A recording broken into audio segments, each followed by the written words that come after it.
Sweet birdsong, appearing without asking and surrounding me in all its comfort. Your protection is a much-needed embrace to a lost child. Your advice is like water for a man trapped in the madness of thirst in the desert. Looking to you is the only remedy for all that is misunderstood, confused, or feared. Bathe us all with your love, your protection, your advice, so that we never, ever part from you.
Hi, welcome everyone to the weekly English Dharma teaching. So Anila will be guiding us to do some prayers to start tonight's teaching just before. So everybody, let's ground ourselves, and thank you, Anila.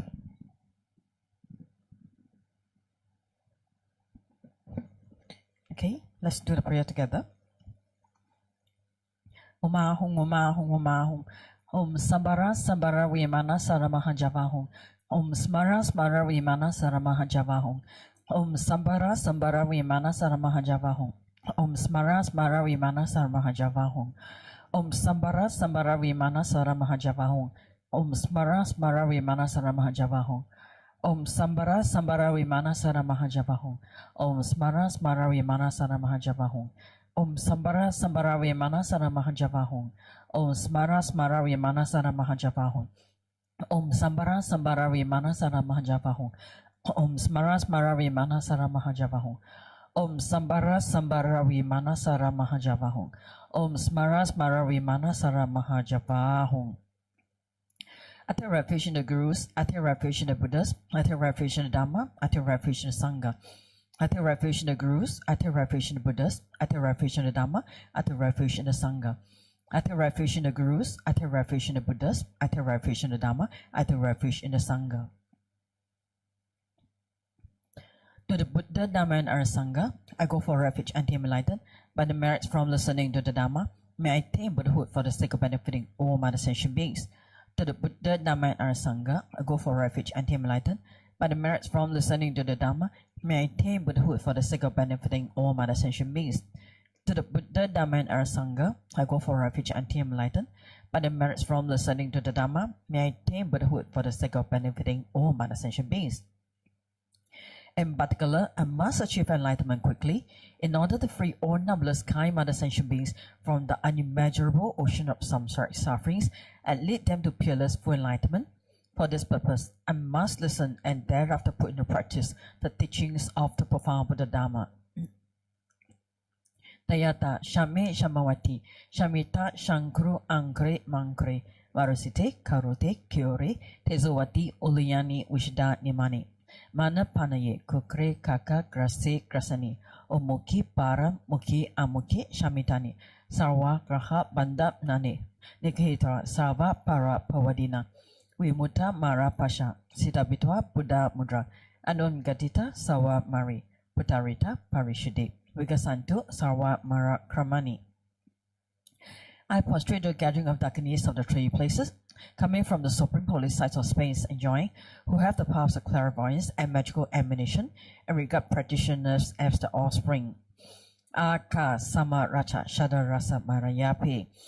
Aka Sama Rata Shada Rasa Marayapi. Aka Sama Rata Shada Rasa Marayapi. Tayata Gade Gade Paragade Parasam Gade Buddhi Soha. Through the power of the great truth of the words of the three jewels, may all adverse conditions be overcome. May they become non-existent. May they be pacified. May all the evils such as enemies, obstacles and hindrances, and adverse conditions be pacified. Shatim Kriye Soha. May the 80,000 types of obstacles be pacified. May we be separated from adverse harmful conditions. May everything conducive be obtained, and by the auspiciousness of everything good, may there be excellent happiness here and now. May all sentient beings achieve extraordinary superior happiness and its causes.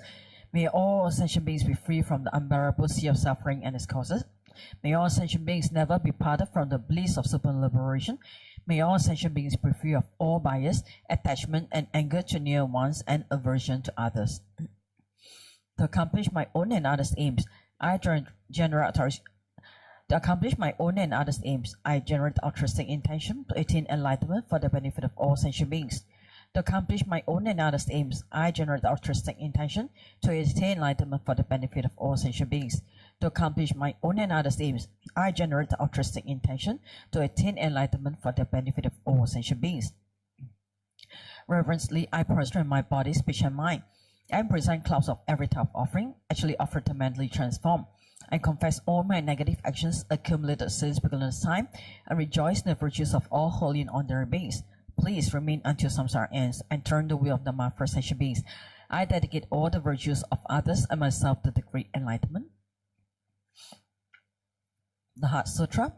Thus have I heard, once the Blessed One was dwelling in Rajagriha at Vulture Peak Mountain, together with great gathering of Sangha of monks and a great gathering of Sangha of Bodhisattvas. At that time, the Blessed One entered the Samadhi that expresses the Dharma called profound illumination, and at the same time, Noble Avalokiteshvara, the Bodhisattva Mahasava, while practicing profound Prajna Paramita, saw in this way. He saw the five skandhas also to be empty of nature. Then, to the path of the Buddha, Venerable Sariputra said to Noble Avalokiteshvara, the Bodhisattva Mahasava, how should a son or daughter of noble family train who wishes to practice a profound Prajna Paramita? Addressed in this way, Noble Avalokiteshvara, the Bodhisattva Mahasava, said to Venerable Sariputra, O Sariputra, a son or daughter of noble family who wishes to practice a profound Prajna Paramita should see in this way, seeing the five skandhas to be empty of nature. Form is emptiness, emptiness also is form. Emptiness is no other than form, form is no other than emptiness. In the same way, feeling, perception, formation, and consciousness are emptiness. Thus, Sariputra, all dhammas are emptiness. There are no characteristics. There is no birth and no cessation. There is no impurity and no purity. There is no decrease and no increase. Therefore, Sariputra, in emptiness, there is no form, no feeling, no perception, no formation, no consciousness, no eye, no ear, no nose, no tongue, no body, no mind, no appearance, no sound, no smell, no taste, no touch, no dhammas, no eye dhatu up to no mind dhatu, no dhatu of dhammas, no mind consciousness dhatu, no ignorance, no end of ignorance up to no old age and death. No end of old age and death, no suffering, no origin of suffering, no cessation of suffering, no path, no wisdom, no attainment, and no non-attainment. Therefore, Sariputra, since the Bodhisattvas have no attainment, they abide by means of Prajna Paramita. Since there is no obscuration of mind, there is no fear. They transcend falsity and attain complete nirvana. All the Buddhas of the three times by means of Prajna Paramita fully awaken to unsurpassable true complete enlightenment. Therefore, the great mantra Prajna Paramita, the mantra of great insights, the unsurpassed mantra, unequaled mantra, the mantra that comes over suffering should be known as truth. Since there is no deception, the Prajna Paramita mantra is said in this way. Dayata Om Gati Gati Parakati Parasam Gati Bodhi Svaha. Thus, Sariputra, all the Bodhisattvas Mahasava should train the profound Prajna Paramita. Then the Blessed One arose from the Samadhi and praised Noble Avalokiteshvara, the Bodhisattva Mahasava, saying, Good, good, O son of noble family, thus it is. O son of noble family, thus it is. One should practice a profound Prajna Paramita, just as you have taught, and all the Dagadas will rejoice. When the Blessed One had said this, Venerable Sariputra and Noble Avalokiteshvara, the Bodhisattva Mahasava, the whole assembly and the world with its gods, humans, asuras, and Gandharvas rejoiced and praised the words of the Blessed One. Okay, we will take a break here.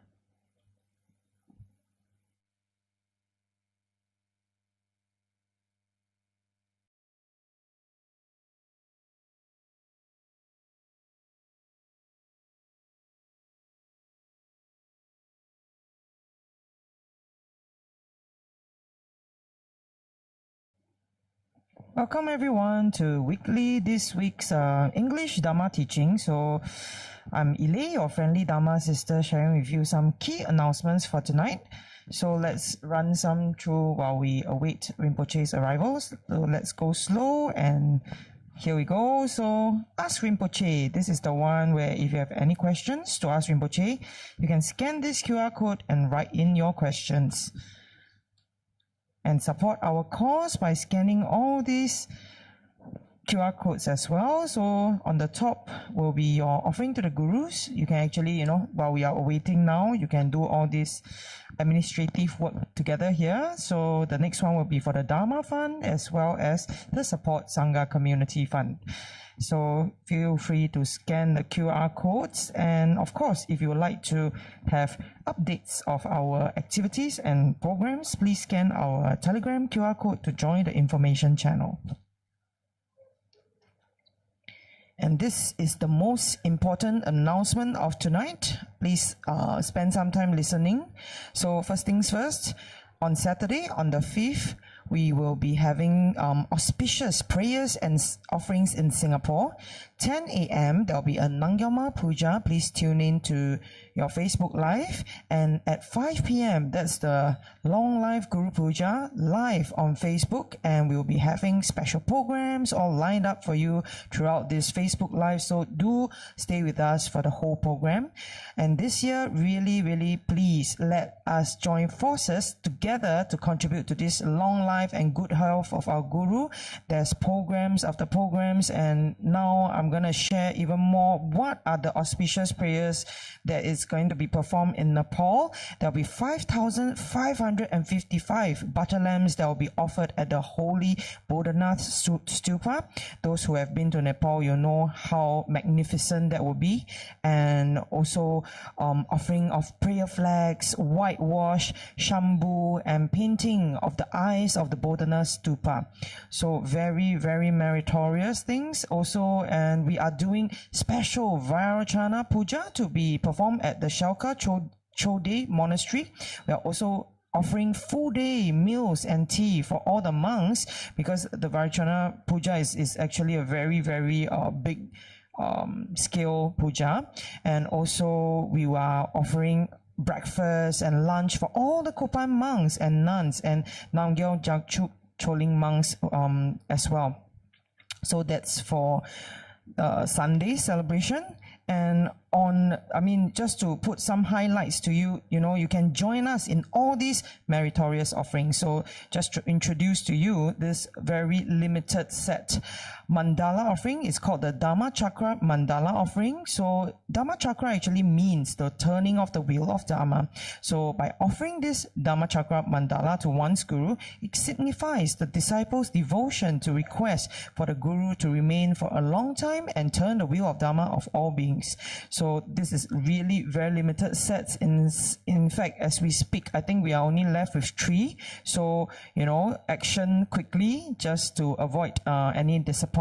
So please scan the QR codes. And the next one will be this meritorious talk offering. So join us in our collective efforts to practice to offer talk, birthday cake, and food offerings for the Long Life Guru Puja on the 5th of March 2022. So the talk of that's going to be collected will be donated to a charity after the puja, and all the food offerings that have been offered to Rinpoche, the Sangha, and the volunteers, as well as the guests present at the puja. So as you know, the benefits of this practice is to help us to swiftly purify all the negativities and ripen good conditions for us to awaken into the Dhammakaya state. And you can contribute. The best part of this all is that you can contribute any amount. This year is so different. It's any amount, and the closing date is 8 a.m. on the 5th. And also, we'll be offering the following items during the Long Life Guru Puja, which is the 7 precious royal objects, 8 auspicious signs, throne brocade, auspicious long life vase, well vase, Dharma wheel, conch shell, and ropes, etc. So join us in this our collective efforts together and practice this this practice of Guru devotion to help sponsor the various prayers and offerings as mentioned, to pray for the long life and good health of our Guru, Singha Rinpoche. So once again, any amount. So what is so different in this year's offering? So in the past years, as you know, there's always individual sponsors, sponsoring the different auspicious items for our Guru. But this year, the offerings are the same, but the difference is this year, we allow all Dharma brothers and sisters from all around the world to come together as one Tekchen Choling to offer all these auspicious items to our Guru. And also, Rinpoche has always taught us that, one chopstick is very easy to break, but if we are all united together as a bundle of chopsticks, we'll become very strong, a very strong pillar to uphold the Dharma and propagate the Dharma. So this year, let us join forces, come together as one Tekchen Choling to contribute to the long life, good health of our Guru. We are also co-joining our merits and together we pray for our Guru, and this collective merit is like a nuclear effect. It can expand and pervade the space far and wider than we can imagine.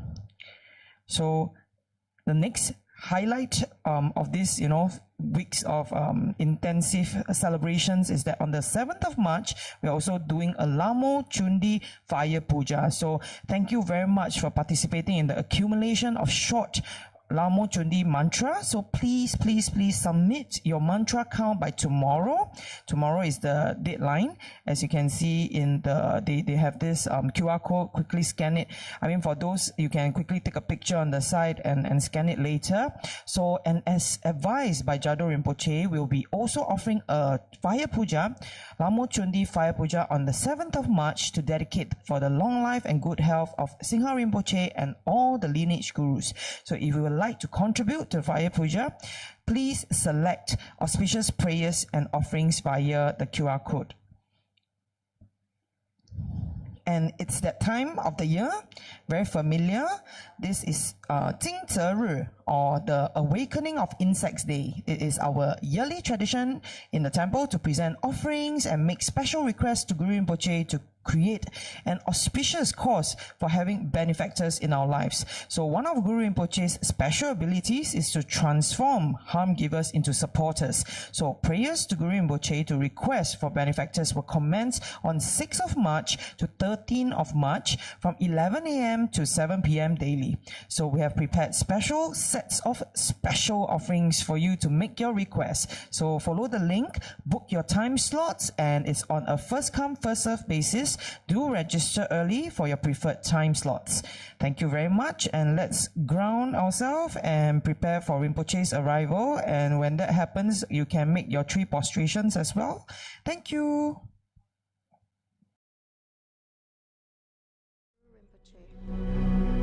Your love is like sweet birdsong, appearing without asking and surrounding me in all its comfort. Your protection is a much-needed embrace to a lost child. Your advice is like water for a man trapped in the madness of thirst in the desert. Looking to you is the only remedy for all that is misunderstood, confused, or feared.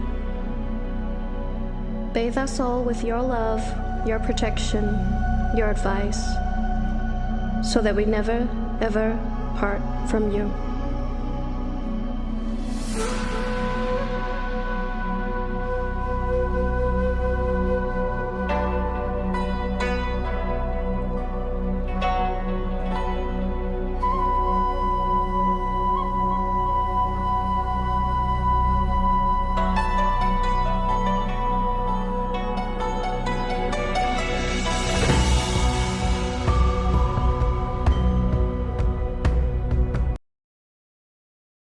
June Sudra Kodu Kandu Mamboko Keki Jesu Rabdugi Chingi Labshi Shisu So Guru Pema Siddhi Ho Wangen Yogi Lo Chansam Pema Kesa Lompola Yaksen Chogi Godune Pema June Shisudra Kodu Kando Mamboko Kiki Jisu Labdungi Shingi Labshi Shisu So Guru Pema Siddhi Ho Yogi Lo Chansam Pema Kesa Lompola Yaksen Chogi Godune Pema June Shisudra Kodu Kando Mamboko Kiki Jisu Rabdungi Chingi Labshi Shisu So Guru Pema Siddhi Hon Orgin Yogi Lo Chansam Pema Kesa Lombola Yaksen Chogi Godrune Pema June Sesudra Kodu Kando Mambokro Hiki Jesu Labdungi Chingi Labje Sesuso Guru Pema Siddhi Hom.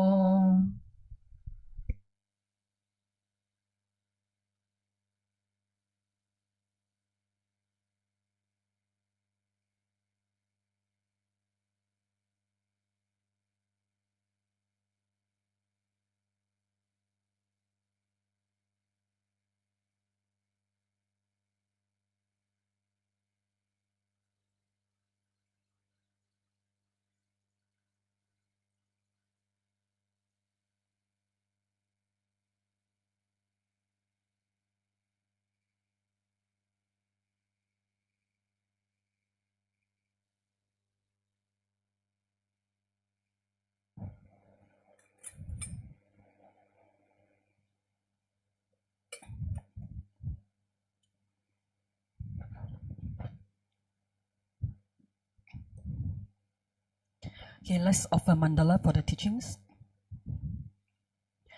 Homa hum, homa hum, homa hum.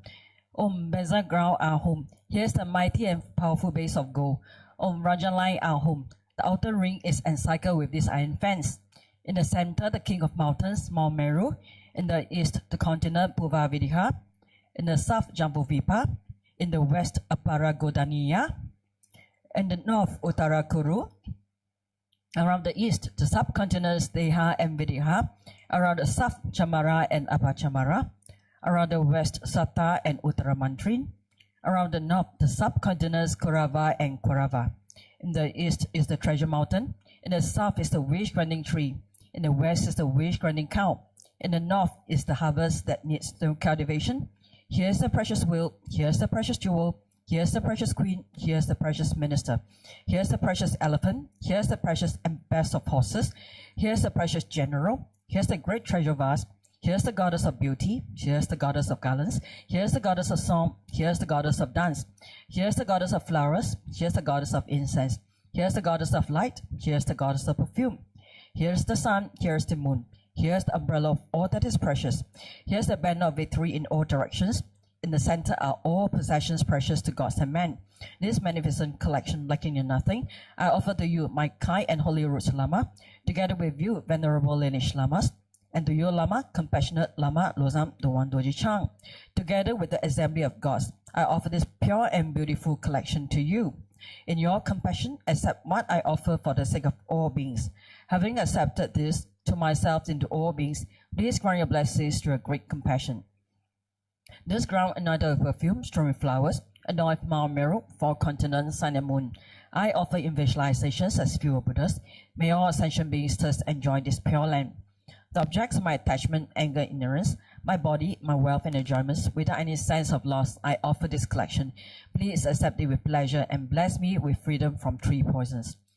Venerable Holy Gurus, in the space of your truth body, from billowing clouds of wisdom and love, let fall the rain of profound and extensive Dharma in whatever form is suitable for subduing sentient beings.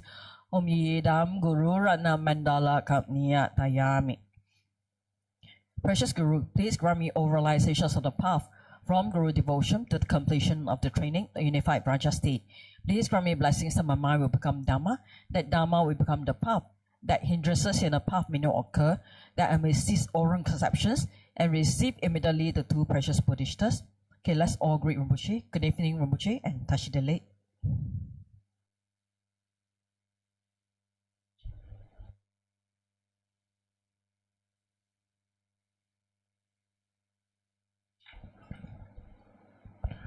Good evening, Losa Tashdele.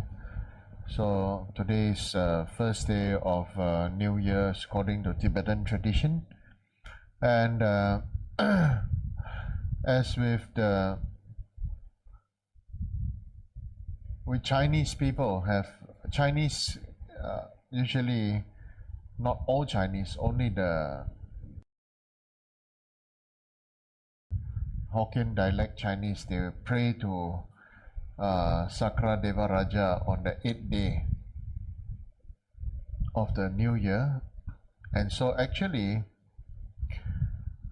of course, the Chinese have their story to tell that the king of gods came down and protected them, and so they didn't die from being attacked by the army.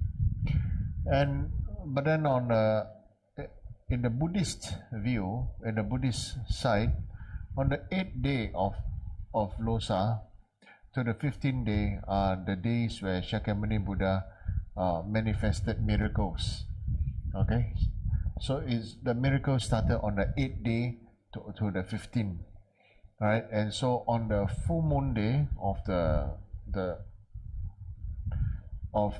full moon day of the new year, and so that is they say one of the Duchen days. Okay, the day where Buddha manifested the miracles, the most miracles, or something like that. So what I want to talk about this new year thing, and many people ask me, and so there's another person now asked me about this question with regards to the war, with the invasion. So this question here says, with the invasion of Ukraine by Russia, the largest European war since World War II, do you foresee that this will bring about World War III and another catastrophe for mankind? As a Buddhist, how can we make a world a better place in view of an ever-increasing chaotic world?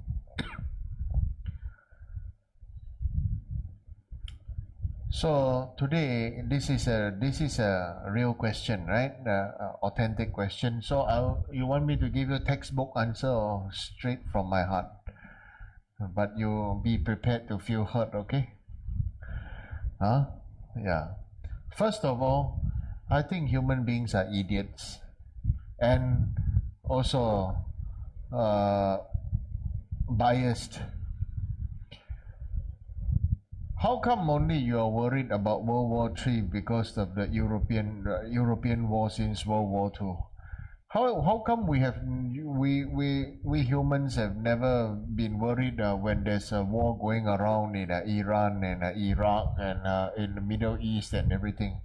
Where did all the compassion go? Because it happened to brown people? Huh? And then there's a lot of bullying of the people, of the darker skinned people, bullying of. How about, why nobody worried about the people, about the Europeans bullying the Asians? In the past, isn't it? Somehow is it right that if white people bully Asians, then it is okay, and then when white people fight, then it becomes a world war, or is it because the white people are more supreme or more high because of their skin color and their color of their hair and the color of their eyes? So honestly, don't give me that bullshit, okay? If we want to talk about honest compassion, then this compassion is really for all, you know. Think about even the terror of all the animals being murdered every day because in the name of food. So talk about this World War III, Ukraine, being invasion of Ukraine by Russia and this and that. This thing is because somehow there is so much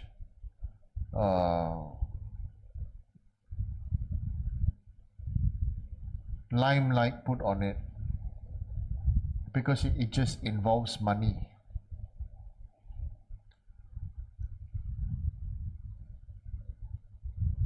Somebody told me, oh, it's because right now is the internet age.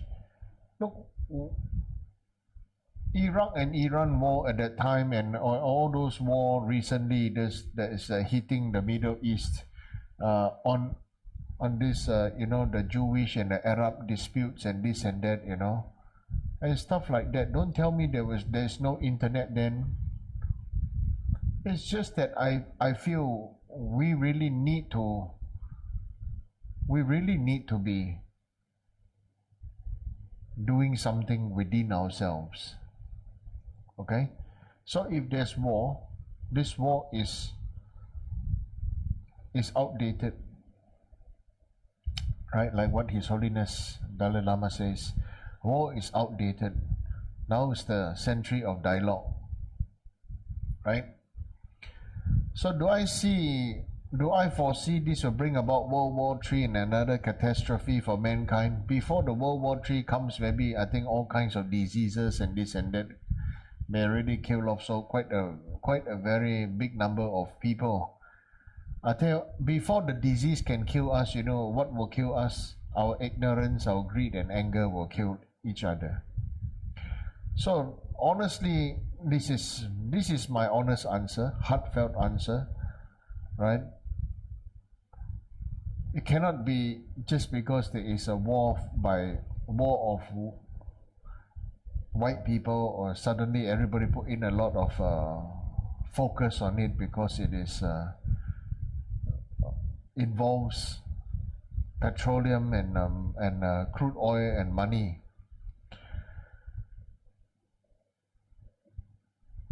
There must be something more than that, honestly. And what is the thing that is more than that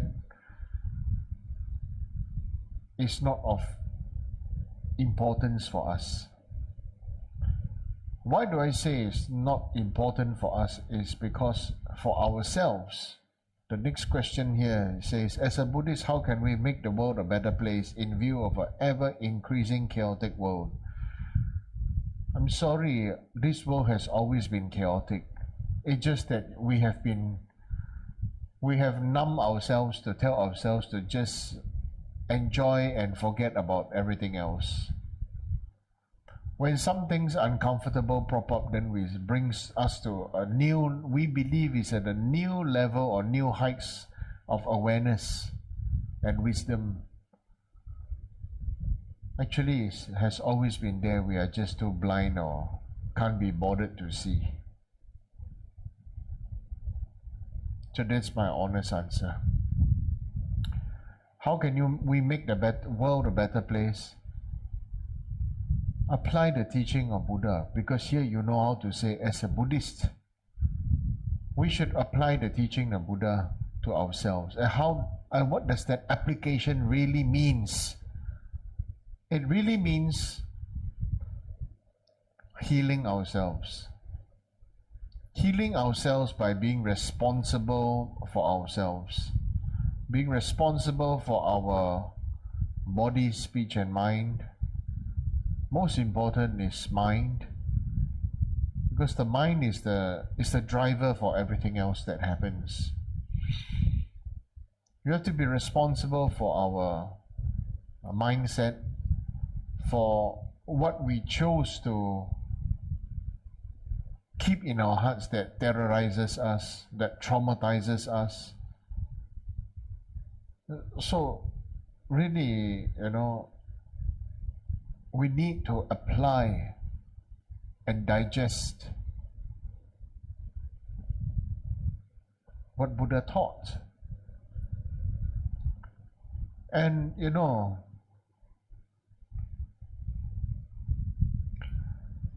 Buddha said very clearly, that defeating the whole world is not as meaningful as defeating ourselves.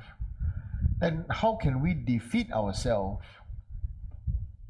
It has to start by awareness. And how do we have awareness? It starts by being the light, by accepting the light, by keeping the light. Accepting the light is our refuge, our words of honor. Being the light, our effort, and not breaking our vows. And the next thing, the important thing, is the method of using the light to shine inwards. Because if we ourselves, with all our friends and everything, we should really learn to see that in a building, we are all walking. A building is a warehouse, and we are all small cubicles of lots of individual cubicles and lots of baggage and lots of things. And you see, happy memories don't seem to affect us so much, but sad memories seem to be the one that propel us to do things. So how can we have a happy result then? If happy memories don't propel us to do things, and sad memories, angry memories, jealous memories, ignorant, emotional memories cause us to have like this and like that, then how can we ever have a happy result? But all of us want happiness, but what we are doing is the direct opposite of wanting happiness. And so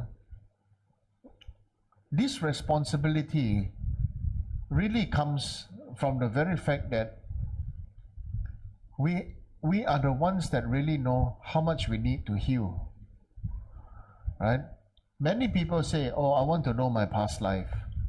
Why don't you start thinking about what you want to know your childhood again? What made you not like to study? What made you frightened of this? What made you frightened of that? What made you have so much of this kind of your idiosyncrasies, right? Our idiotic behaviors that all of us have, right? Yeah. So all of us are the result of, we are the uncontrolled result of whatever we chose or we didn't choose to be affected, right? So that's why when Dharma comes, we start to take the effort to understand why we want to stop doing something, why we want to change the way we think and feel about things. It's because with light comes something that is worse than knowledge. With light comes shock. We all have knowledge, but because we were pretty blind to it, that's why we were not shocked.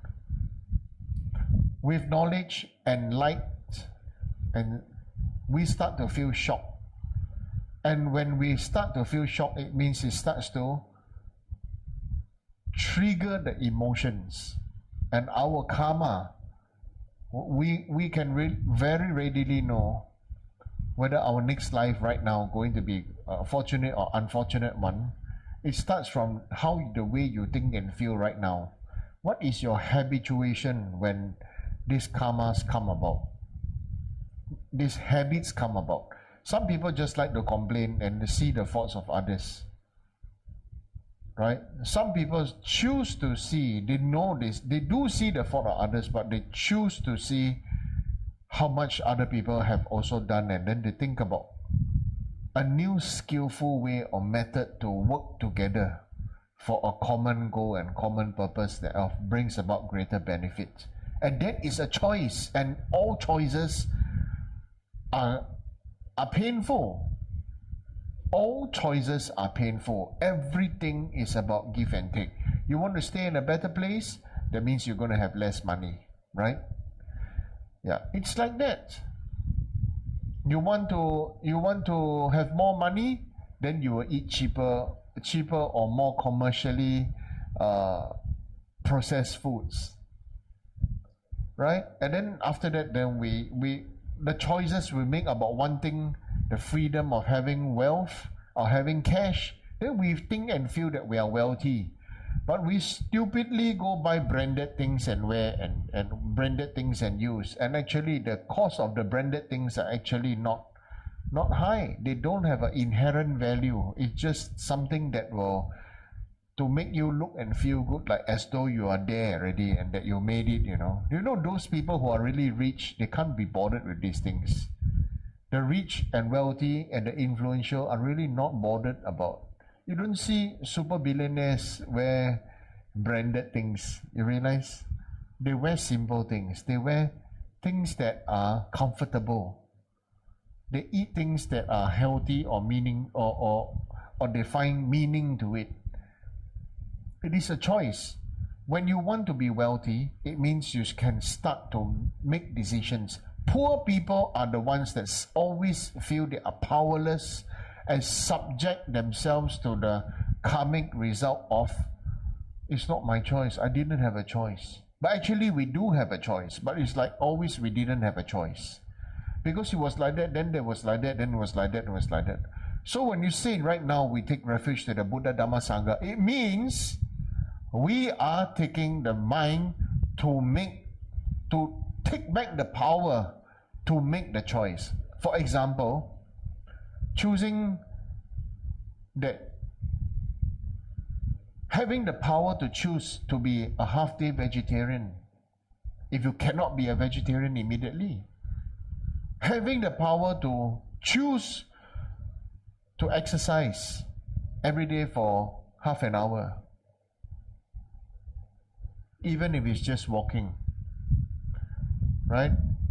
Choosing to go through your wardrobe and throw out stuff that you have not been wearing and give them away, and you know, there are many things that we can choose, that we have the power, but because we don't know and we want to feel that, oh, we are always the subject of we are always at the mercy and we are always at the subject of difficult conditions. So therefore, you know, my house is like my house will always be like a, what do you call, hoarder's house, right? We have so many books, but we never read them.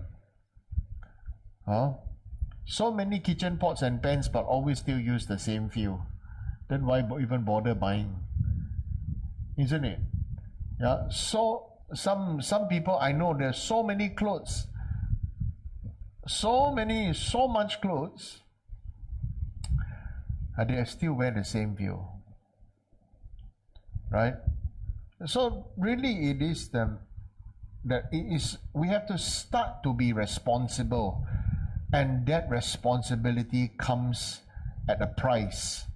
The price is whether you want to take back your power or not. Just freaking take back your power. Make a choice to be healthy, make a choice to move, make a choice to start, make a choice to this and that. Don't just say that, because, you know, I'm busy, that's why I don't do my prayers every day, or, you know, because of this, so, you know, I've got to do this, I've got to do that, you know. You know, if we put in the effort to look for excuses, right, towards what we can do, you just imagine the power and the result. Right? Just imagine the power and the result.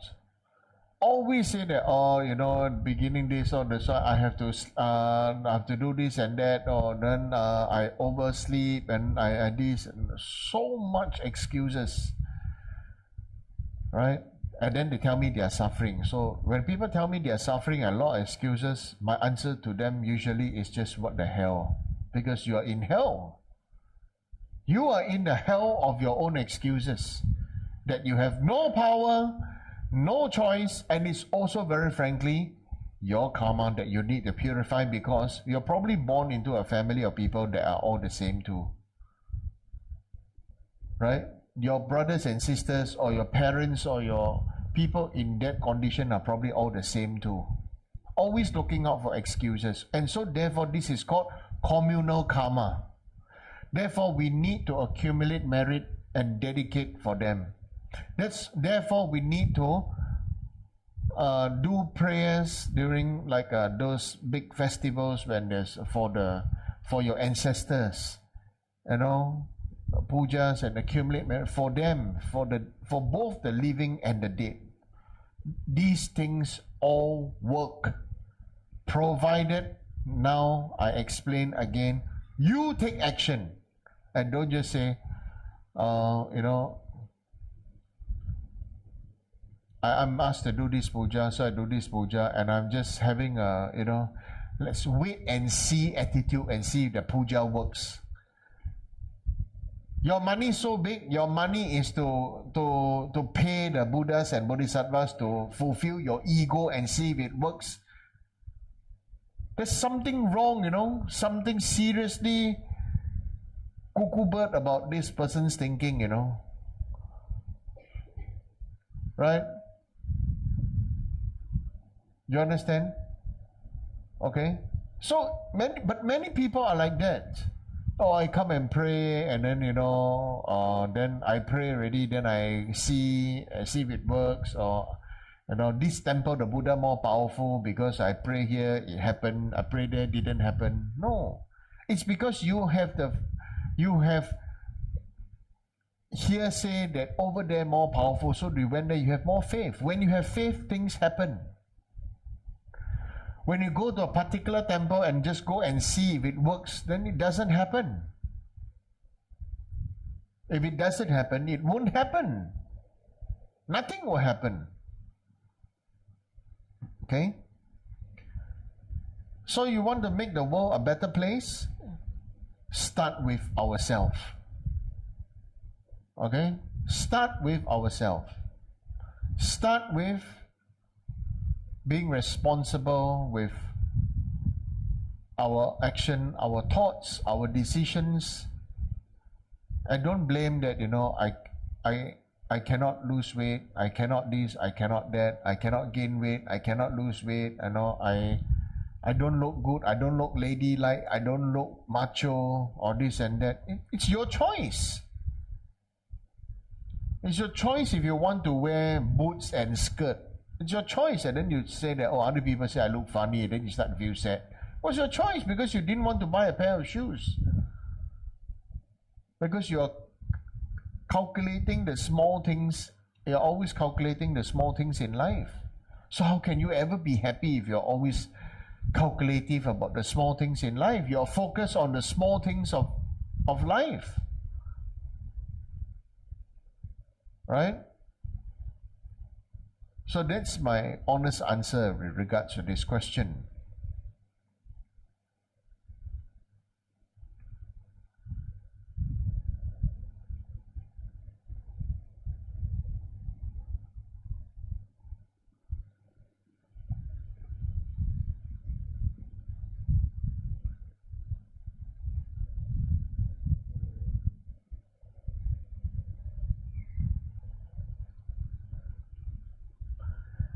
There's this question, how is the enlightenment of a Buddha different from the enlightenment of an Arhat when both have realized Nirvana?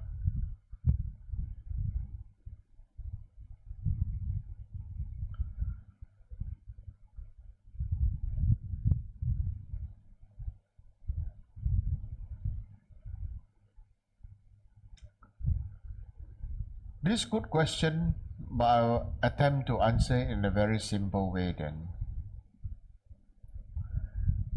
An Arhat's Nirvana is like that of a microscope. It looks inwards and towards all self, what you want to see, the microscope, right? What you put in the microscope is what you choose to see, isn't it? Right? So Arhat and Nirvana is like that.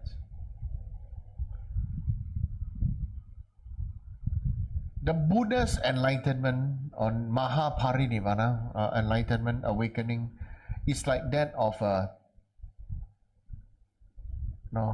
mega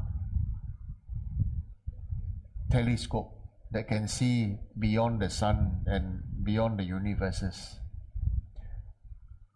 As it is, the Buddha sees. Now, what is the main difference? An Arhat, in terms of the practice, also have renunciation and also have the right view, also have practice of emptiness, right? But why didn't become Buddha? The difference is bodhicitta.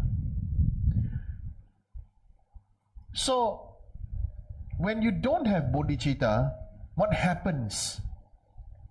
You don't have bodhicitta,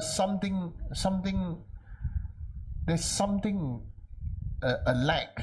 It's like, if you're eating barbecue, but the barbecue doesn't have any smoky flavor to it. It's just like heated in a microwave oven. Then they call it barbecue.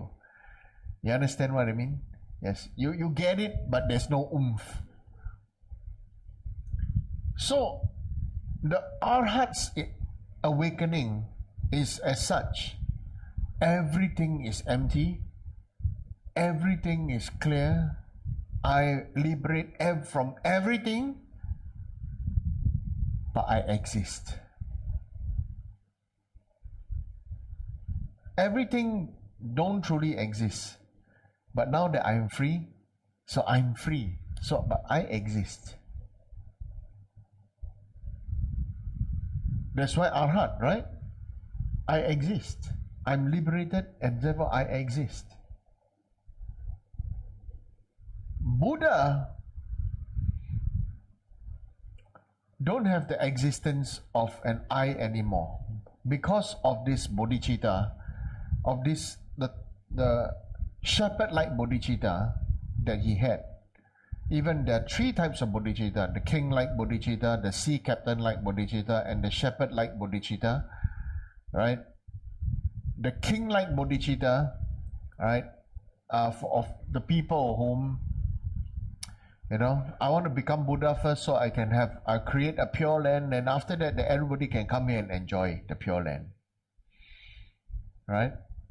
The sea captain-like bodhicitta, they say, okay, let's all go together. We go to the pure land, and then after that, we go there and all get enlightened together. Right?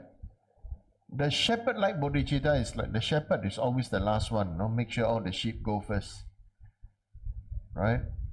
And so the shepherd-like bodhicitta make sure others are safe, others are good and everything, And so therefore, the shepherd is the last.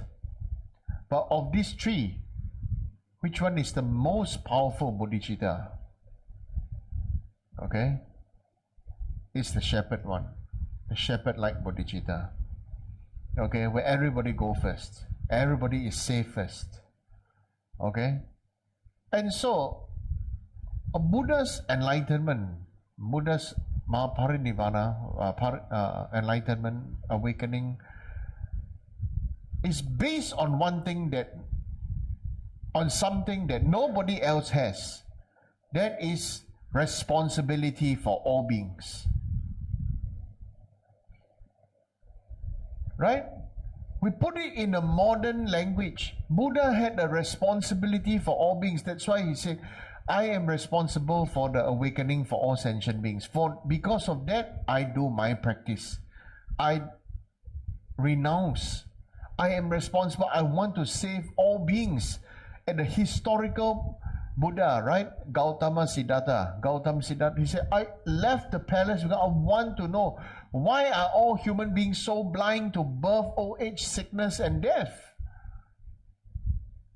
Therefore, even the day his son was born, after he didn't even dare to kiss the baby, and didn't even dare to tell the wife bye-bye, right? He left the palace. Because he was responsible. You think he don't know he will falter? You think he don't know he will be shaken? That's why he didn't want to kiss the baby, and he didn't want to kiss and tell his wife goodbye. He was responsible towards all of us. In the same way, Jesus Christ was responsible to all his disciples. He said, God forgive them, for they do not know what they are doing. He was responsible. He asked God for forgiveness. Lord Buddha asked for within himself. He didn't believe there was a God. He asked from himself the responsibility to liberate all beings from their suffering.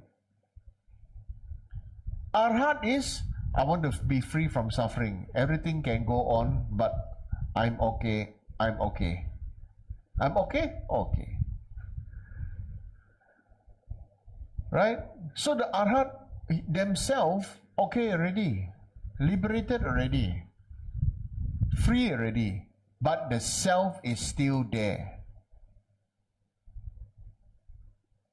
Right? So they say, do not ask for an Arhat's nirvana, because the moment you are there, you are already blissed out. Out of samsara, you're blissed out.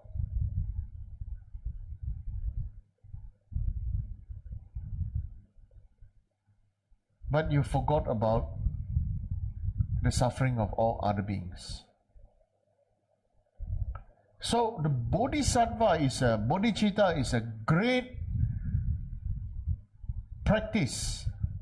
Bodhicitta is my personal practice. Bodhicitta should be all of our main practice. What's the point even, if you can do so much visualization or study so well and this and that, but you don't have the thought of enlightenment for all beings. For all beings, you have the thought of enlightenment for yourself, but you don't have the thought of enlightenment for all beings. Right? Every single thing that you accumulate in this life is the same all the things that you accumulated in your previous lives. And in this life when we were born, we freaking cannot remember everything that we fought for. We accumulated all our wealth, all our family, all our things. Today, yesterday I went to attend a wake. Apparently it's your cousin's wake, right? And I heard that that the deceased loved toys, and so office also many toys, house also many toys. The deceased didn't have children, and they also have a warehouse full of toys just because he liked toys. It's okay. You can do whatever you want. I don't disagree with anybody's like for anything. Right? But what I want to say is this. But what will happen to your things after you die? It becomes somebody else need to clean up your stuff, including something that we are all fighting so hard to maintain, this, your house.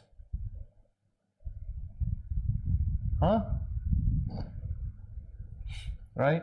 Your physical house, that is your body, and the house that houses your body. Right? And so, all this time and effort to maintain, to accumulate, will not have a meaning for our future life. Will not. The only thing that will accumulate, the only thing that will have a deep effect is if it has with bodhicitta, because only with bodhicitta you are responsible for all sentient beings.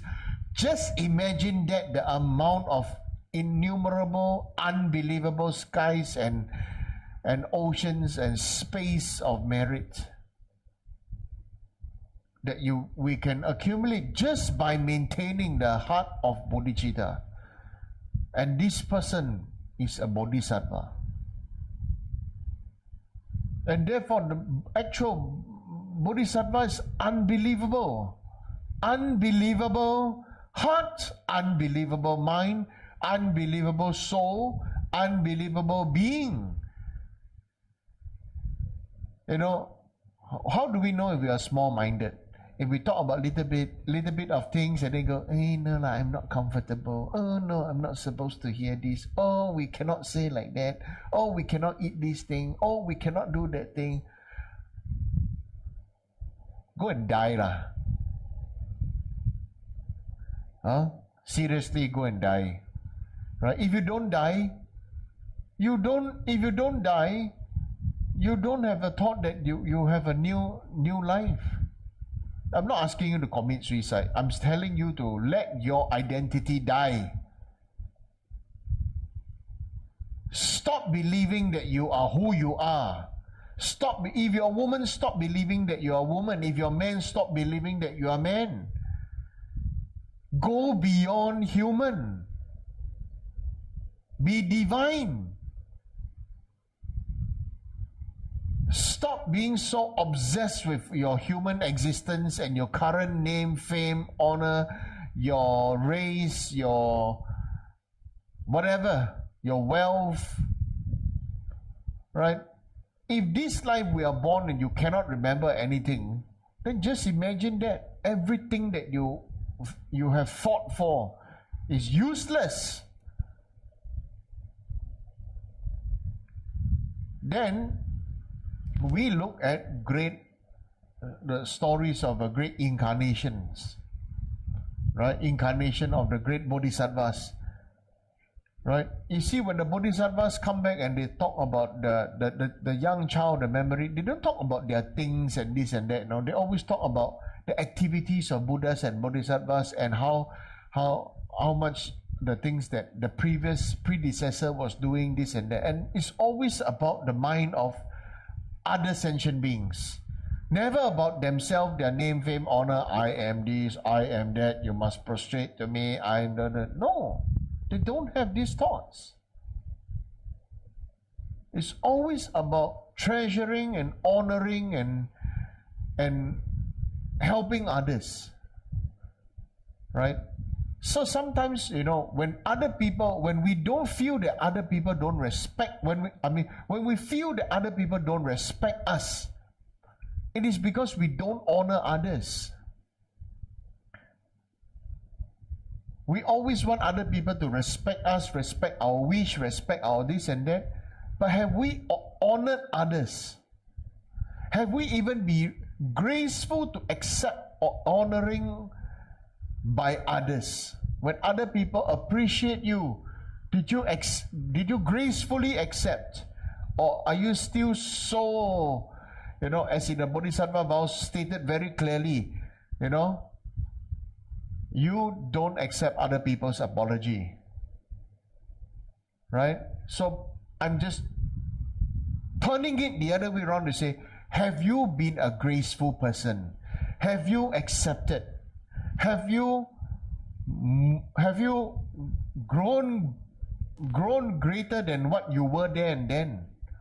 Or are you still so calculative and small-minded? Right? So these are the things that are important for each and every one of us to know, to do, to be responsible for our own practice and result, and not just rely, many people say that, I asked, where will you be reborn in your next life? Where do you want to be reborn in your next life? Which country, or what race, or what, Everybody just say, many, great percentage. This is a very simple answer. I be reborn wherever my guru goes. You better be careful. Your guru goes, like Siddhikapa Bodhisattva goes down to hell to liberate other beings. You go down to hell too. Right? The Buddhas and Bodhisattvas will choose to be reborn in places that are difficult without support, and therefore they're doing things as a new support, to create a new support for the beings there. Then you better be prepared to sweat it out. You see? Didn't think so much, just like this and that. Then another thing is that, do you even have as much merit as your guru? Did you even make 5% of the effort? Or we just usually just see our guru just eating, sleeping, walking, and doing something, sitting. It's like being guru is very easy, right? So like that.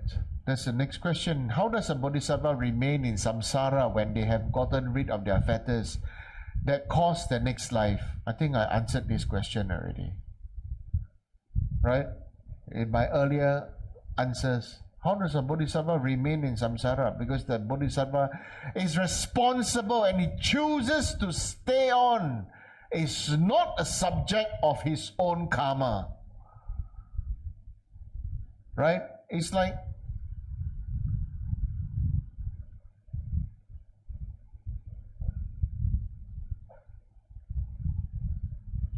choosing to stay on with a group of people who are sick and unwell,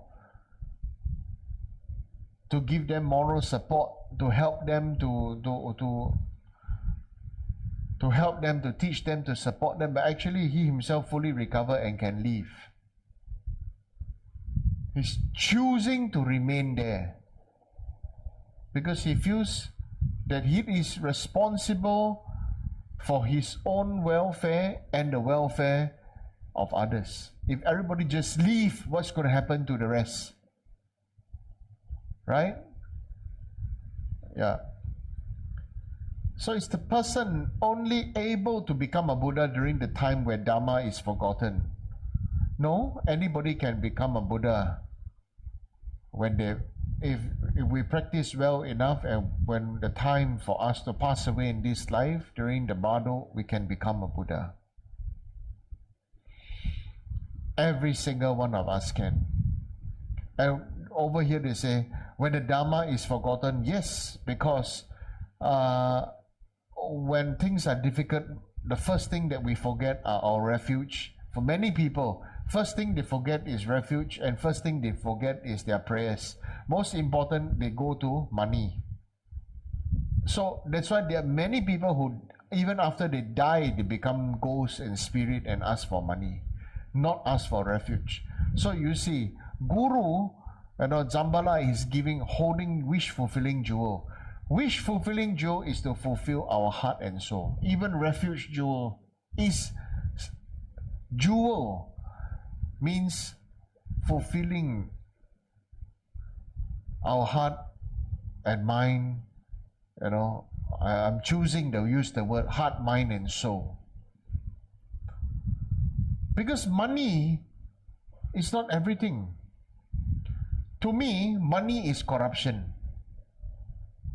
Okay, gold and silver has real value. Money is corruption.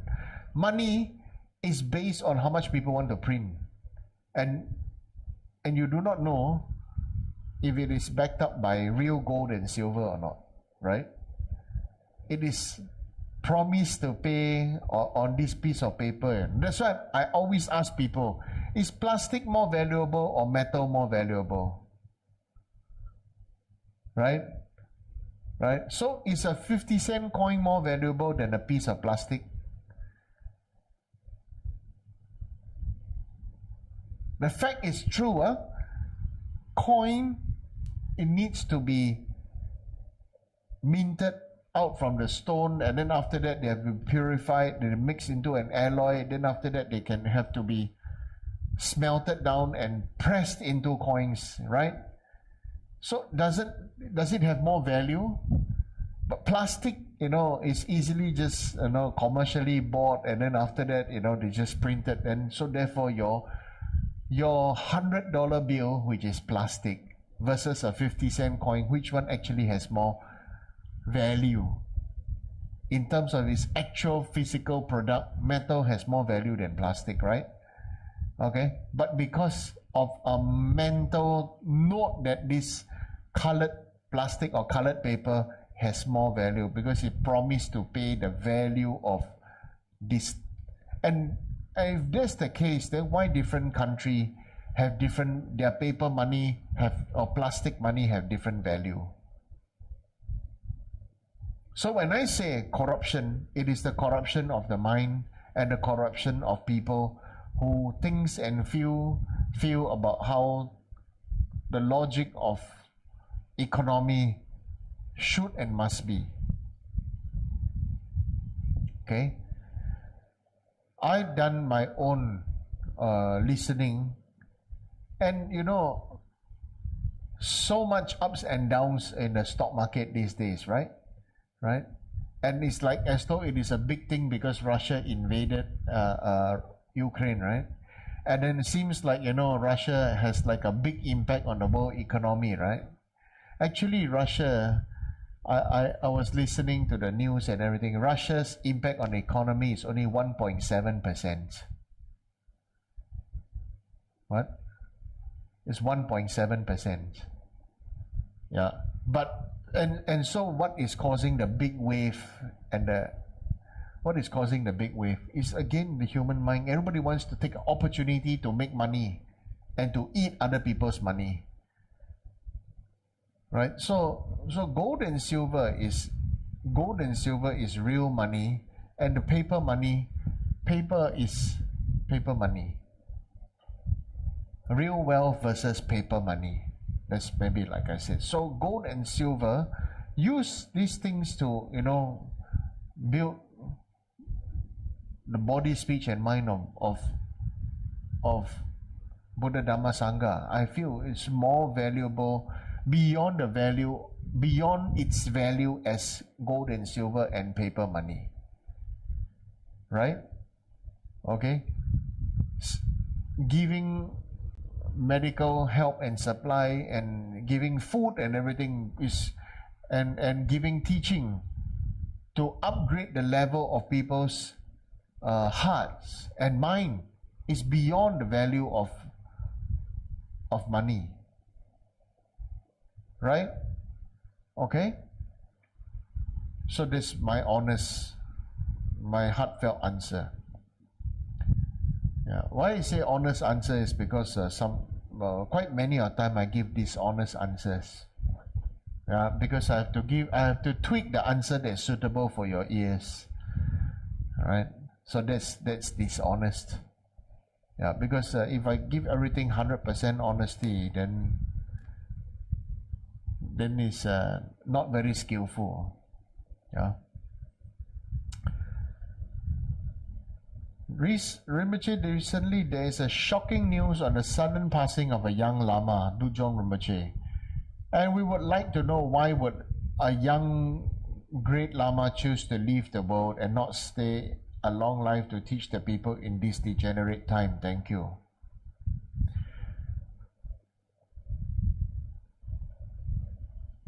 Because he's a great Bodhisattva and he knows if he passes away at a young time, people will be shocked and then start to re-look at the purpose and the nature of their lives.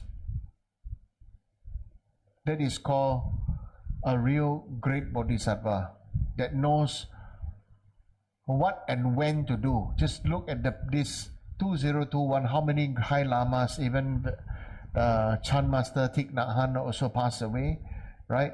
Also Chokling Rinpoche passed away. There's so many few high Nyingma lamas all passed away. In Giluk lamas, so some high lamas also passed away, right? And so Dujong Rinpoche maybe he, in his divine heart, feels that everybody thinks that we are taking for granted that everybody can live a long life and lamas should live a long life. But he's telling us suck eggs, right? If you don't do your stuff well and be responsible for yourself, don't just rely on your guru to pray for you and your guru to wipe your ass if you shit everywhere. Okay? Be responsible for your own practice. I feel that's what Dujong Rinpoche is doing, right? And another thing is he's probably using his body and life to avert some great misfortune and great disaster, right? So he gave that as a gift to avert. Great Buddhas and Bodhisattvas, have a great lucid and clear mind, Tathagata Gaba, clear like mind. We didn't dare. It's a very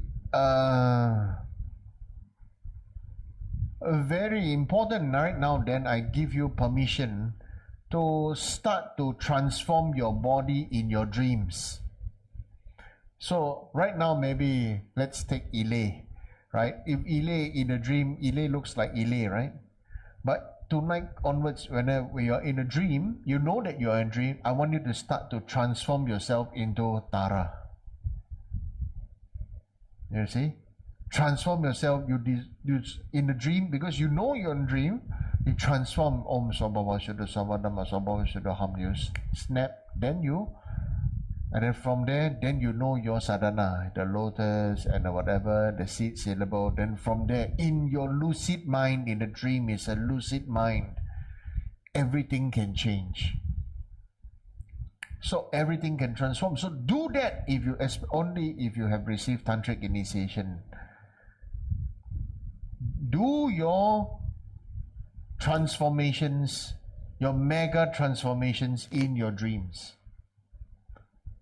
Because in a dream, always you got silly, funny things happening, right? Right? The impossible becomes natural, isn't it? Right? So then transform yourself in your dream to your idam. So you have my permission to do that. Okay?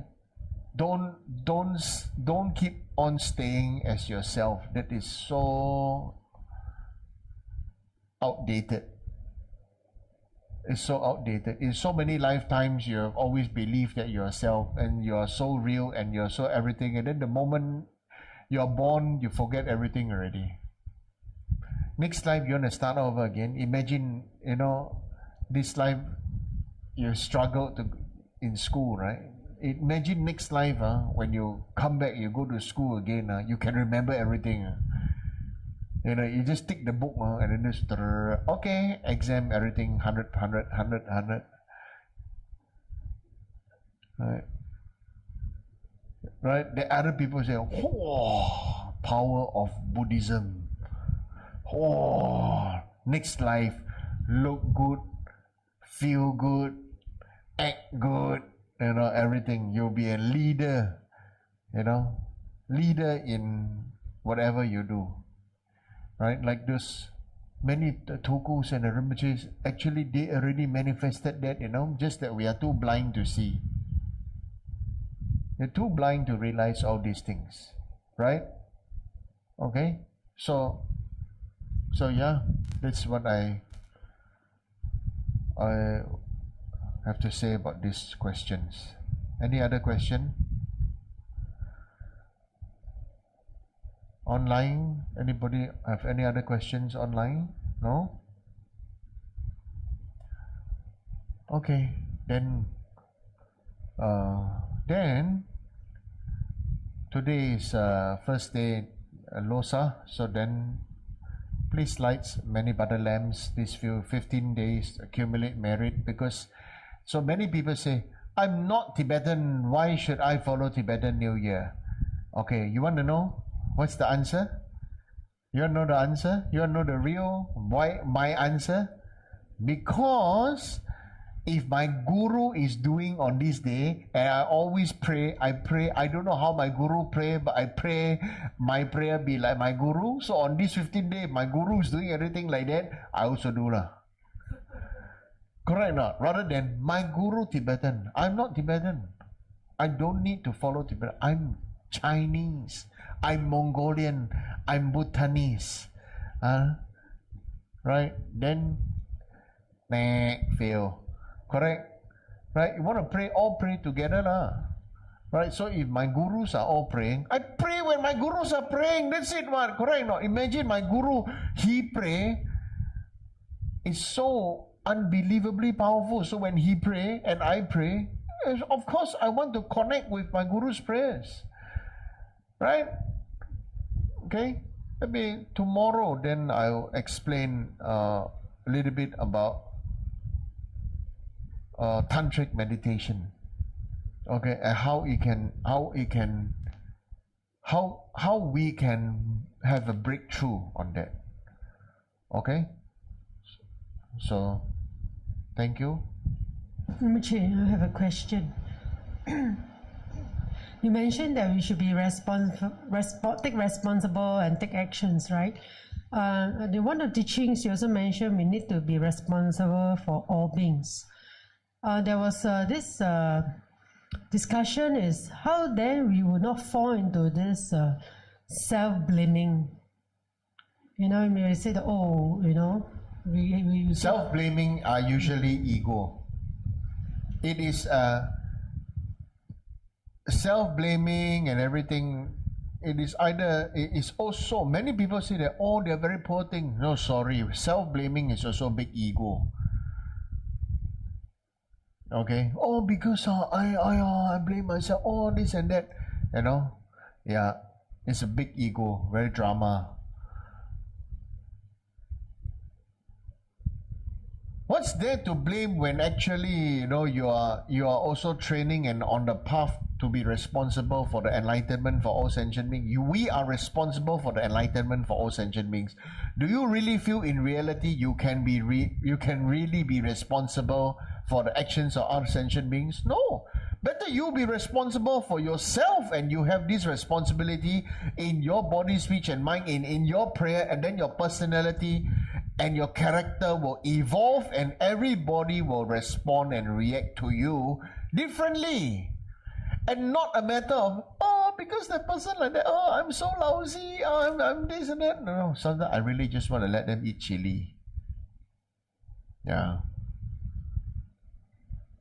So that's about it. Yeah.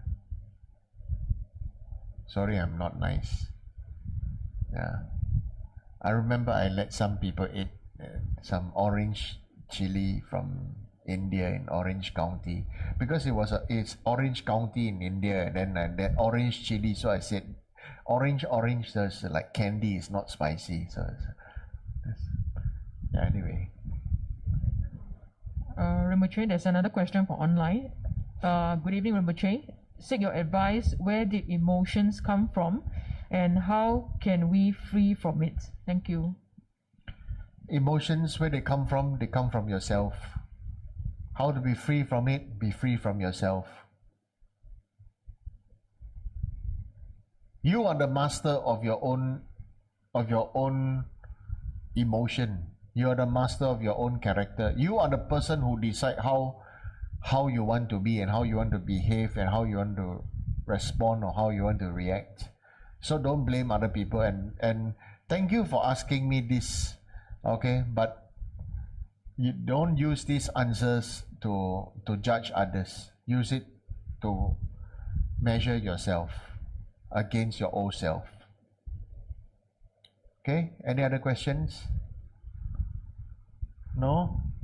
Okay. One more question, Rinpoche. So regards to just now you shared about being responsible in our practice.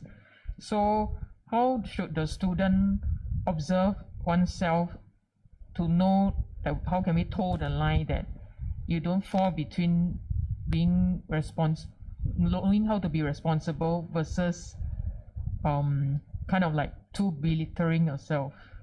What is the thing that we can observe ourselves so we can keep a reminder for ourselves? Thank you. Belittling yourself is also an ego. Already I said already. As long as anything is based on self, you know, one thing to be scolded, okay, I change it another way. Bad reputation is still a reputation. You understand? Good reputation is a reputation. Bad reputation is also bad reputation. Good news or bad news, it is still news. So similarly, you say, oh, you feel, or I want to, what's that big English word they use again? Huh? Huh? Belittling. Belittling themselves, right? Oh, I'm no good. Oh, I'm on this. Oh, I'm gonna. I'm gonna eat chili lah.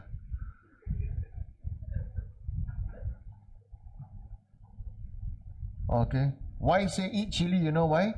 You know what's the meaning? What's the secret? I know many people don't know the secret, my secret meaning of eating chili, okay? You know what's the real meaning? Okay? You want to know? Okay? When you put chili in your mouth, where it burns? Huh? Tongue. The tongue? It burns inside, out, up here, in here, and down there. Burn everywhere. Huh? Entrance and exit, and the house also all burn. Right? You eat some very spicy curry or very spicy chili, and then you feel your stomach also feeling hot inside, you know? Right? So 1, 2, 3, all three burn all the way, everything burn. Okay? That's what I'm saying, go eat chili. Right? I ask you eat fire, it's not possible, right? Then go and eat those devil chili, you know, what's the Scoville?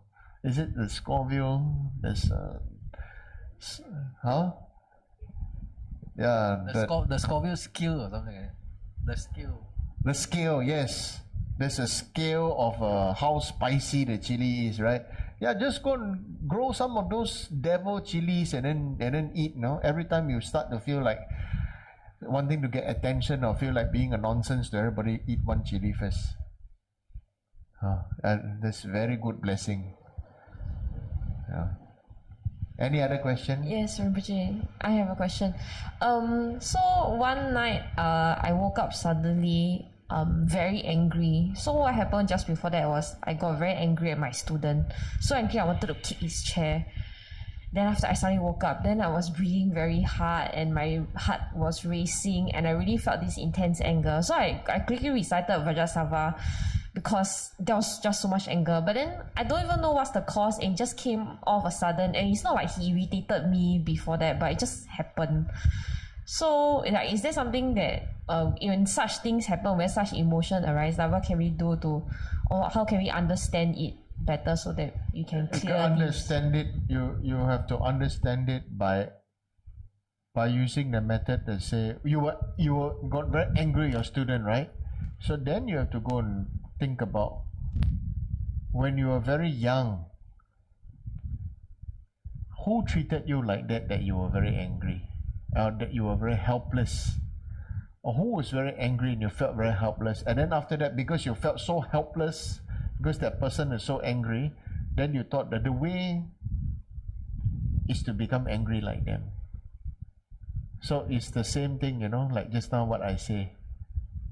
You understand? Yeah, bad reputation also reputation, good reputation also reputation, you know. That's why the 8 worldly Dharma is forget about this reputation thing.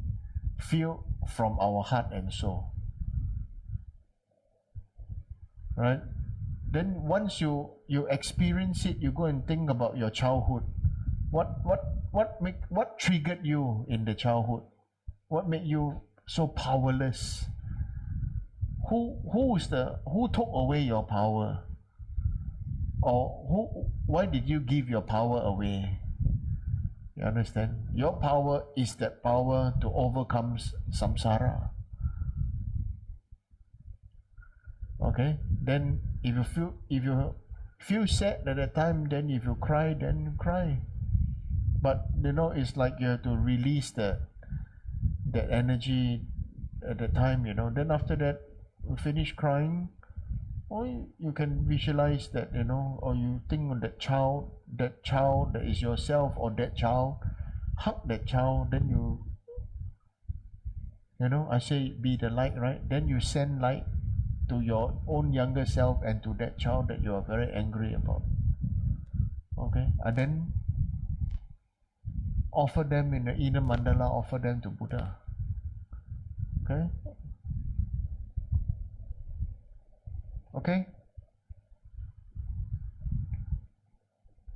Right? So this is the method that can be of benefit for all the self-righteous people and all the people that like to complain about other people and all the other people that like to talk about other people. These people definitely receive a lot of harm when they were young. Right? But it's also their choice to be harmed. And so they thought that, oh, they have to be this, they have to be that. And so that's why this is called samsara. Anything else? Okay, then tomorrow we'll talk. Sa she boge jo she me to tran re ra len je ni de ken ba di sang ge shin do me de o Tugunala Shila Chobasho, where Yedam Kurorana Mandala Ganeadaya. Okay, let's go on to recite Rinpoche's long life prayer. Om Savasti, like the countless light rays that radiate from Ruby Mountain, exquisite Amritayu, Lord of everlasting life, who cultivates and one does not tire of seeing, whose essence is of infinite life, the nectar of immortality, please instantly grant our Guru the city of stable and everlasting life. You are intelligent and skillful in upholding traditions of Buddha, spreading holy Dharma through explanations of practices, in order to lead disciples onto the path to liberation. You're the one who is ongoing guide. Please live a long and stable life. I request respectfully my precious Holy Guru to enjoy his excellent health. I request respectfully my precious Holy Guru to live a long life. I request respectfully my precious Holy Guru that your Dharma activities spread and flourish far and wide. I request respectfully my precious Holy Guru to bless me to be never separated from you. In all my future rebirths, may never be separated from my perfect Guru. May join the magnificent Dharma, and by completing the qualities of stages and path, may I quickly attain the state of Vaishnava. Okay, let's do a short dedication. Due to this merit, may I soon attain the enlightened state of Guru Buddha, that I may be able to deliver all sentient beings from the suffering. May the precious Bodhi mind not yet born rise and grow. May the born have no decline, but increase forevermore. Me to with the chin raising, make him pay Wang Po Jam Pei Ya. Dan Chen Ken Pei Song Ken Song Ka Lo San Dra Pei Sha La So Wa De Me Ta Wei Ta Chen Re Ji Me Ken Pei Wang Po Jam Pei Ya. Gan Chen Ken Pei Song Ka Lo San Dra Pei Sha La So Wa De Me Ta Wei Ta Chen Re Ji Me Ken Pei Wang Po Jam Pei Ya.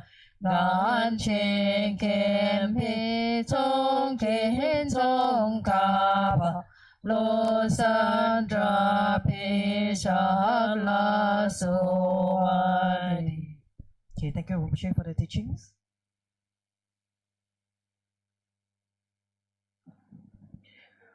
Thank you, everyone. Please do your pre-tree prostrations.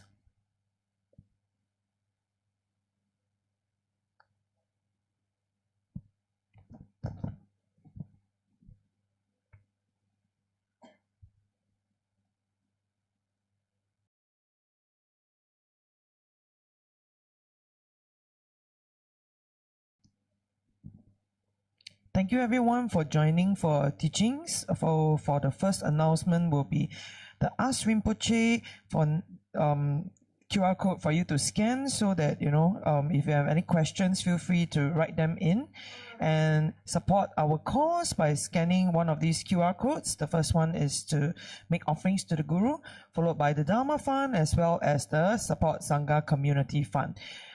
Join our Telegram channel today for more information and updates. And now it brings me to a very important announcement. Please stay with us. So Singha Rinpoche's birthday celebration is this weekend. So on the 5th of March, this Saturday, we are having auspicious prayers and offerings in Singapore. 10 a.m. we'll be doing a Nangyama Puja in Facebook Live. So stay tuned, as well as the grand 5 p.m. long live Guru Puja, which will be streaming live to you via Facebook. So we have a special program lined up for all of you during this Facebook Live. So please stay with us for the whole program. So let's join forces and contribute to the long life and good health of our Guru. So following this, on Sunday, on the 6th, we will be doing a lot of offerings over in Nepal. So 5,555 butter lamps will be light up and offered at Holy Budana Stupa, and offering of prayer flags, whitewash, Shambhu, and the painting of the eyes of the Budana Stupa. So special Varachana puja will be performed at Shalkachode Monastery, and we'll also be offering a full day of meals and tea for all the monks at the monastery. So breakfast and lunch as also offered to the Kopan monks and nuns and Namgyal Jakchup Choling monks. So you can join us for all these activities as well. And giving a quick introduction of how you can join us in all these meritorious offerings. So introducing to you the Dharma Chakra Mandala offering, very limited sets. In fact, we have just extended them. So as we speak, there is 3 more sets left. So Dharma Chakra means actually the turning of the wheel of Dharma. So by offering the Dharma Chakra Mandala to one's Guru, it signifies the disciple's devotion to request for the Guru to remain for a long time and turn the wheel of Dharma for all beings. So join us and scan the QR codes to participate. And at the same time, we have the meritorious talk offering. So join us in all these collective efforts and practice to offer talk, birthday cake, and food offerings to this long life puja on the 5th of March. So the talk that will be collected will actually be donated to a charity after the puja, and all the food offerings that have been offered to the Rinpoche, Sangha, and volunteers, as well as guests present at the puja. So the benefits of this practice helps us to swiftly purify all negativities and ripen good conditions for us to awaken into the Dhammakaya state. The beautiful part is that you can contribute any amount, and the closing date is 8 a.m. on March the 5th. And I think more importantly, why is it so different, in this year's offerings? As you know, we will be also offering the following during the Long Life Guru Puja: 7 precious royal objects, 8 auspicious signs, throne brocade, auspicious long life vase, well vase, Dharma wheel, conch shell, ropes, etc. So why is it so different? Because in the past years, there's always been individual sponsors sponsoring all these different items, and this year the offerings are the same, but the difference is this year we allow all the Dharma brothers and sisters from all around the world to come together as one Tekchen Choling to offer all these auspicious items to our Guru Singha Rinpoche together. So Rinpoche has always taught us that one chopstick is easy to break, but if we are all united together as a bundle of chopsticks, we'll become a very strong pillar to uphold the Dharma and propagate the Dharma. So this year, let us join forces and come together as one Tekchen Choling to contribute to the long life, good health of our Guru. We'll also be co-joining our merits together to pray for our Guru, and this collective merit is like a nuclear effect. It can expand and pervade the space far wider than we can imagine. So scan QR codes, and take action today. And last but not least, we are also having this Lamo Chundi Fire Puja on 7th of March, Monday, 7:30 p.m. It's a busy weekend. We are celebrating all these great meritorious things. So thank you for participating in all the accumulation of the short Lamo Chundi mantra. Please submit your total mantra count on the 4th of March at 2359, and as advised by Jado Rinpoche, we'll also be offering a fire puja on 7 March to dedicate this to the long life and good health of Singha Rinpoche and all lineage gurus. If you would like to contribute, please select auspicious praise and offerings via the QR code. And not forgetting, it's that time of the year. It's Jingzhe, and that's the Awakening of Insects Day. It's our yearly tradition to present offerings and make special requests to Guru Rinpoche to create an auspicious cause for having benefactors in our life.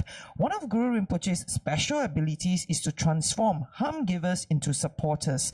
So prayers to Guru Rinpoche to request for benefactors will commence on 6th of March to 13th of March from 11 a.m. to 7 p.m. daily. We have prepared sets of special offerings for you to make your request. So this is the code, and also please book your time slot, and This is a first come, first serve basis event. So do register early for your preferred time slot. So this is Ile, your friendly Dharma sister, signing off. Thank you, everyone. Have a very good evening and to a great weekend ahead. Thank you. 1,000 prayers to Guru Rinpoche. Your love is like sweet birdsong, appearing without asking and surrounding me in all its comfort. Your protection is a much-needed embrace to a lost child. Your advice is like water for a man trapped in the madness of thirst in the desert. Looking to you is the only remedy for all that is misunderstood, confused, or feared. Bathe us all with your love, your protection, your advice, so that we never, ever part from you.